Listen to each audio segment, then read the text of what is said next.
Hi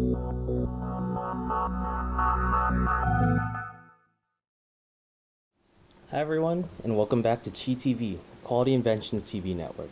Today we're going to be talking about two rumors. First of all, will Apple be making both the iPad 5 and shorter iPad mini 2 more svelte than its predecessors? According to reports from the Wall Street Journal, they're slimming down both models for their release in 2013. The rumor pegs a thinner front bezel, as well as more lightweight additions to make it thinner. They could mirror the iPhone by moving to an all-glass body as well. This comes after the first 4 iPad generations looking largely the same.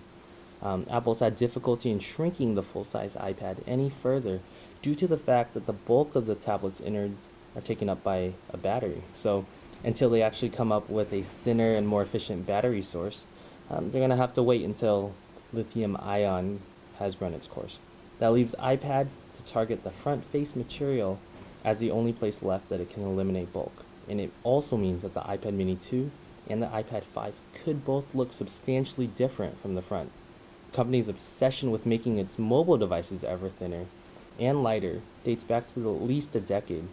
For the iPad, there was the iPod, which debuted a size larger than a deck of cards, but gradually shrunk down to the smaller iPad mini size, then the even smaller Nano. The iPad debuted at a 9.7-inch screen size and has remained there through the iPad 4, but Apple has subsequently introduced the smaller 7.9-inch iPad mini. The only mobile Apple product to have gained dimensions is the iPhone, which got an inch taller with its later generation. But impressive thinness is Apple's calling card.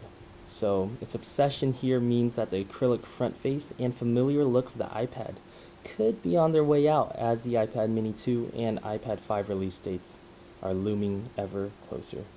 The material used in the front face of the new iPads will be dictated by whichever material Apple determines can effectively be used in the thinnest quantity.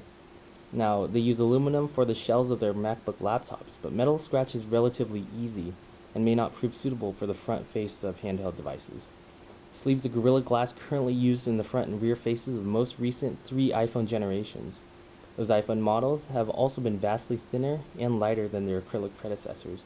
The question for Apple is whether that same glass, which works so well at 4-inch intervals, scales up effectively to devices that are 8 and 10 inches. So if it works, the full-size iPad 5 and the diminutive iPad mini 2 can not only mark a few new things and a new era in light tablets. They could also mark a new era of all-glass iPad models, which only vaguely resemble their predecessors.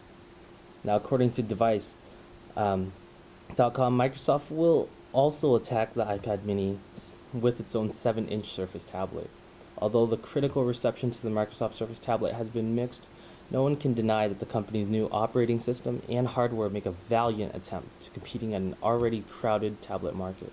But despite the initial excitement, most believe that the Surface will have to change quickly in order to become relevant. According to a new report, such a change may be on its way. According to a report in the Wall Street Journal, Microsoft is preparing to release its own 7-inch tablet to compete with the likes of the iPad mini and the Nexus 7. Now, based on an inside source, Microsoft had no plans to introduce a 7-incher anytime soon. But after seeing the reception the iPad mini and the Nexus 7 received, the company quickly switched gears.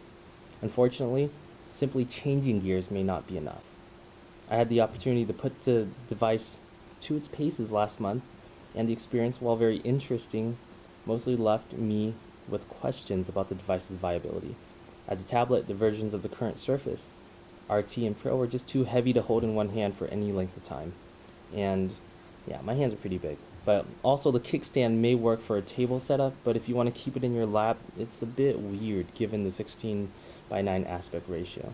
Now on the operating system level, Windows 8 is a bit confusing as you switch between Metro and desktop mode. The option is amazingly useful, but in the long run it gives the entire environment a bit of an identity crisis. So overall, the Surface is an attractive attempt, but still doesn't deliver enough to allow one to ignore the benefits of the iPad or competing Android tablets.